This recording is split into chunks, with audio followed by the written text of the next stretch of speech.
سعودی وزارت تعلیم نے سعودی عرب کے تمام سکولز میں ایک بڑی پابندی لگا دی ہے، جس کا جاننا غیر ملکی افراد کے لیے بہت زیادہ ضروری ہے۔ سعودی عرب کی حکومت کی جانب سے یہ جو پابندی لگائی گئی ہے، اسے تمام لوگ اپریشیٹ کرتے ہیں، کیونکہ اس سے طلبہ کی صحت کافی بہتر ہوگی اور ان کے جو صحت کے مسئلے مسائل ہوتے ہیں اس میں بہتری آئے گی۔ سعودی وزارت تعلیم کی ترجمان ابتسام الشہری نے کہا ہے کہ اسکولوں میں سافٹ ڈرنک پر مکمل پابندی عائد کر دی گئی ہے۔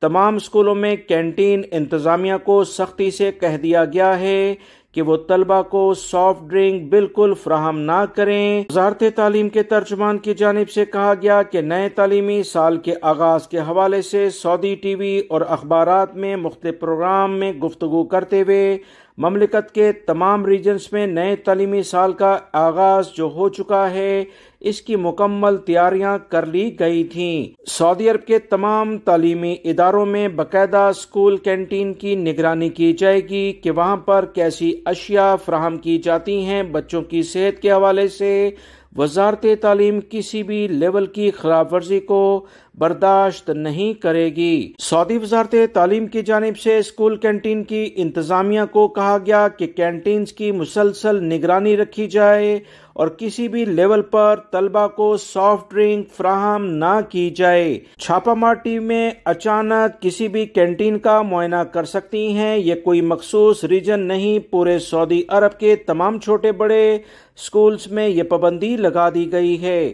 حقیقتاً یہ پابندی بہترین پابندی ہے، کیونکہ بچوں کی صحت کولڈ ڈرنک سے بہت زیادہ متاثر ہوتی ہے۔ جوسز کا انہیں عادی بنایا جائے اور خاص طور پر فریش جوسز اگر بچے پئیں تو ان کی صحت بہت بہتر رہتی ہے۔ کوشش کریں کہ بچے زیادہ تر جوسز پئیں اور کولڈ ڈرنک سے دور رہیں۔ امید کرتا ہوں یہ معلومات آپ کے کام آئیں گی۔ ویڈیو لائک کر کے شیئر بھی کیجیے گا۔ ملیں گے ایک نئی ویڈیو کے ساتھ۔ اپنا بہت سارا خیال رکھیے گا۔ السلام علیکم۔